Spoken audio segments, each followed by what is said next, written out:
Hello my dear students, my name is Mukesh and you're watching my YouTube channel. I started active passive and I've made a full playlist. Today I'm going to teach the active passive of future indefinite tense. Stay tuned till end, and if you're new to the channel, subscribe and press all bell icon, and in that I tab I'm giving the previous videos link. You can click and watch the spoken English, interviews, group discussion, different types of video. Okay, let's start. Rules we have already studied. Future indefinite tense, future simple tense का active से passive में आप बहुत ध्यानपूर्वक सुनिएगा, क्योंकि इसके अंदर विल एंड शैल एक बहुत कंफ्यूजिंग टॉपिक है, बहुत कंफ्यूजिंग टर्म है. मॉडर्न ग्रामर, ट्रेडिशनल ग्रामर दोनों के अनुसार अलग अलग होता है. तो आप लास्ट तक जुड़े रहें, वीडियो को लास्ट तक देखिएगा. सबसे पहले एक्टिव वॉइस का formula, subject plus will shall plus verb की first form plus object. Future tense होता क्या है आपको पता है. मैं कल कॉलेज जाऊंगा, वह किताब लिखेगा, हम सब आपकी मदद करेंगे. ये फ्यूचर सिंपल टेंस जो काम भविष्य में करेंगे, राइट. तो ये बहुत सिंपल है. आई विल हेल्प यू, है ना. ही विल हेल्प अस, वो हमारी मदद करेगा. She will write a book. अब इसमें ट्रेडिशनल ग्रामर ये कहती हैं कि आई और वी के साथ शैल यूज करते हैं और बाकी सबके साथ विल यूज करते हैं, राइट. लेकिन आदमी जब एग्जाम देता है, ट्रेडिशनल ग्रामर के अनुसार ही मैं पढ़ा रहा हूँ, मॉडर्न ग्रामर के अनुसार मैंने स्पोकन इंग्लिश के वीडियोस अलग बना रखे हैं, आप उन्हें देखिए. तो एक्टिव से पैसिव बनाते वक्त कई बार विल और शैल में कंफ्यूजन हो जाता है, तो वो मैं साथ साथ में क्लियर कर रहा हूँ. पहले तो ये समझें कि एक्टिव से पैसिव कैसे ट्रांसलेट करेंगे. सब्जेक्ट, कौन सा सब्जेक्ट जो एक्टिव का ऑब्जेक्ट होता है वो पैसिव का सब्जेक्ट बन जाता है. विल शैल, और पैसिव में हमेशा बी लगता है. किसके साथ? विल शैल के साथ. और साथ में एक पॉइंट और ऐड कर रहा हूं, आगे मॉडल्स के पैसिव वॉइस पढ़ेंगे. सारे मॉडल्स के साथ यही फॉर्मूला होता है, बी के साथ वर्ब की थर्ड फॉर्म, मॉडल्स के साथ बी के साथ वर्ब की थर्ड फॉर्म, फिर बाय और एजेंट. एजेंट मतलब सब्जेक्ट ऑफ एक्टिव, जो एक्टिव वॉइस का सब्जेक्ट है वो पैसिव में उसका ऑब्जेक्ट बन जाएगा, उसे हम एजेंट कहते हैं, राइट. चलिए अब हम सेंटेंस बनाते हैं. मैंने लिखा है कि ही विल इनवाइट अस, वह हमें इनवाइट करेगा. ये एक्टिव वॉइस है और इसका पैसिव बनाना है, तो मैं ट्रेडिशनल ग्रामर के अनुसार इसका पैसिव बना रहा हूं, मॉडर्न ग्रामर के अनुसार नहीं बना रहा हूं. मॉडर्न ग्रामर में I, you, he, she, they, we सभी के साथ विल यूज करते हैं.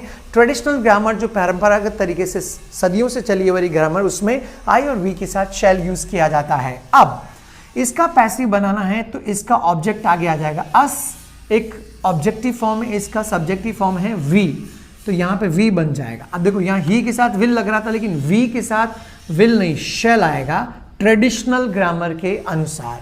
वी शैल, उसके बाद बी, और इनवाइट की थर्ड फॉर्म, बी के बाद वर्ब की थर्ड फॉर्म, इनवाइट की third form invited by, we shall be invited by. He तो आएगा नहीं, ही का ऑब्जेक्टिव फॉर्म बनेगा हिम. अब मेरे साथ रिपीट करो, we shall be invited by him, हमें इनवाइट किया जाएगा उसके द्वारा. तो ये इसका पैसिव बना है, इधर एक्टिव इधर पैसिव. ये अफर्मेटिव सेंटेंस. अब नेगेटिव में चलते हैं. We shall not buy a car, अभी मंदी चल रही है, हम कार नहीं खरीदेंगे. जब इसका पैसिव बनाएंगे तो कार नहीं खरीदी जाएगी हमारे द्वारा, ये इसका पैसिव बनेगा. उसके लिए क्या है, ये सब्जेक्ट है, ये ऑब्जेक्ट है. ऑब्जेक्ट को आगे लाइए तो अ कार विल, और नेगेटिव सेंटेंस है तो उसके साथ क्या लगेगा, नॉट. फिर बी के साथ वर्ब की थर्ड फॉर्म बी, और बाय की थर्ड फॉर्म होती है बॉट बाय. वी का ऑब्जेक्टिव फॉर्म बनेगा us. A car will not be bought by us, हमारे द्वारा कार नहीं खरीदी जाएगी. नेक्स्ट है interrogative negative. Will she write English book, क्या वो मैडम इंग्लिश बुक लिखेगी, ये एक्टिव है और इसका पैसिव बनेगा. क्या इंग्लिश बुक उस मैडम के द्वारा लिखी जाएगी. तो क्वेश्चन बनाएंगे, इसमें विल ही आएगा, बुक है आगे आ जाएगा.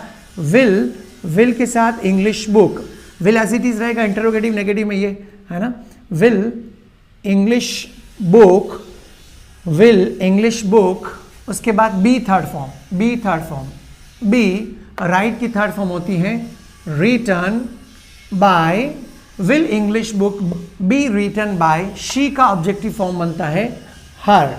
अब मेरे साथ रिपीट करें आप, will English book be written by her, ये इंटरोगेटिव सेंटेंस हुआ.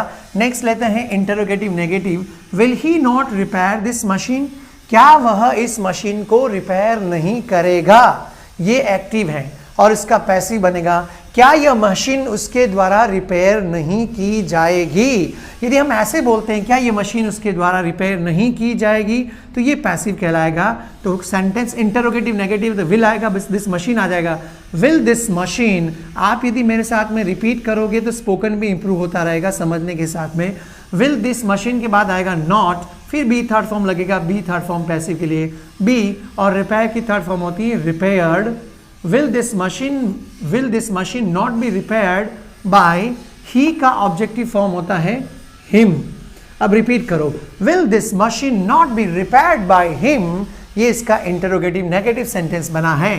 नेक्स्ट आप सुनिएगा ध्यान से क्योंकि नीचे आपके लिए भी एक्सरसाइजेस दे रखी हैं। When will you conduct debate? Sir आप डिबेट का आयोजन कब करोगे?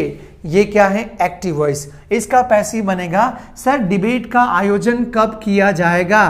तो व्हेन एज इट इज रहेगा, ध्यान से सुनना, डिबेट आगे आ जाएगा विल के साथ में। When will debate, object subject को रिप्लेस कर रहा है, और फिर be third form, be conduct की थर्ड फॉर्म कंडक्टेड, फिर बाय लगा के यू का ऑब्जेक्टिव फॉर्म यू ही होता है by you. When will debate be conducted by you? If you really want to improve your spoken English, then repeat this sentence. When will debate be conducted by you? Active, passive, future indefinite tense. मैंने सारे sentence structure cover किए। Now challenge for you. Dalchand regularly sentence बना रहा है, लेकिन आपको भी शुरुआत करनी है। चलिए स्टार्ट करते हैं। आपके लिए मैं होमवर्क दे रहा हूं। She will season vegetable.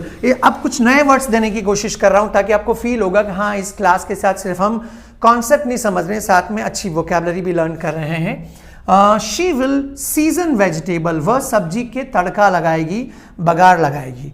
अब आपको पैसिव बनाना है, सब्जी के बघार उसके द्वारा लगाया जाएगा। Season, seasoned, seasoned. Negative sentence, he will not help me, वह मेरी मदद नहीं करेगा। तो इसका पैसिव बनाना है, मेरी मदद नहीं की जाएगी उसके द्वारा। ये आपको चैट बॉक्स में रखना है। Next interrogative, will Ashish format computer? क्या आशीष कंप्यूटर फॉर्मेट करेगा? ये एक्टिव है, आपको पैसिव बनाना है, क्या कंप्यूटर आशीष के द्वारा फॉर्मेट किया जाएगा? ये इंटरोगेटिव सेंटेंस है और इंटरोगेटिव नेगेटिव है। Will you not prepare coffee? क्या आप कॉफी नहीं बनाओगे? और पैसिव है, क्या कॉफी आपके द्वारा नहीं बनाई जाएगी? आपको चैट बॉक्स में रखना है। लास्ट है, how many topics will you teach? कितने टॉपिक्स आप पढ़ाओगे? ये एक्टिव है, पैसिव होगा, कितने टॉपिक्स पढ़ाए जाएंगे आपके द्वारा? देखते हैं कितने लोग ये सारे सेंटेंसेस को सही करते हैं। चैट बॉक्स में, कमेंट बॉक्स में आपको रखने। और हाँ, रोजाना की तरह कंपटीशन एग्जाम में आने वाले क्वेश्चन को भी मैं लेता हूं। Neha will mail the gifts, Neha gifts को मेल करेगी। अब इसका जब पैसिव बनाएंगे, अब एक एक देखोगे तो बहुत टाइम लगेगा। मैं डेली आपको शॉर्टकट ट्रिक्स बताता हूं। तो स्वाभाविक बात है कि द गिफ्ट्स आगे आ जाएगा, द गिफ्ट्स के साथ विल ही लगेगा और डायरेक्ट बी थर्ड फॉर्म लगेगा। ये दिमाग में एक इमेज होनी चाहिए पैसिव बनाने के लिए। तो द गिफ्ट्स होना चाहिए। एग्जाम में कई बार लोग कंफ्यूज करते हैं कुछ एग्जामिनर, क्या द गिफ्ट लिख देंगे और फिर सही लिखेंगे और लोग इसको देखकर क्लिक कर देते हैं द गिफ्ट, ये रॉन्ग होगा। द गिफ्ट्स आगे आना चाहिए। द गिफ्ट, देखो ये रॉन्ग है, गिफ्ट आ रहा है, गिफ्ट्स ऑब्जेक्ट गिफ्ट्स है, द गिफ्ट ये भी रॉन्ग है ना। द गिफ्ट्स आ गया, गिफ्ट्स, द गिफ्ट्स दो है, दोनों में से कौन सा सही है? द गिफ्ट्स के साथ विल लगेगा या शेल? ये शॉर्टकट ट्रिक यूज करो। ऑफ कोर्स द गिफ्ट्स के साथ विल लगेगा, तो करेक्ट ऑप्शन क्या है? The gifts will be mailed by Neha. लोग क्या इसको देखते हैं, the gift will be mailed, पहले बार में टिक कर देते हैं और आंसर रॉन्ग हो जाता है। वो ये देखते ही नहीं कि ऑब्जेक्ट द गिफ्ट नहीं है, द गिफ्ट्स हैं। तो ये सिंगुलर प्लूरल का खासा ध्यान रखना है। ये एग्जाम की छोटी सी ट्रिक मैंने आपको बताई है। And complete future indefinite tense से अब आपका होमवर्क स्टार्ट होता है। बनाइए, ज्यादा ज्यादा सेंटेंस बना के रखिए। आप सोचिए आपके लिए कोई टीचर काम कर रहा है, यदि आप रॉन्ग करोगे तो I will correct you. So right these all question, answer of this all question into the comment box. I will check personally. Baki it's enough guys. How did you like my video and how's the content? Write your feedback in the chat box. And if you really like and share it with your friends. Thank you guys. I'll be right back in the next video with the new content.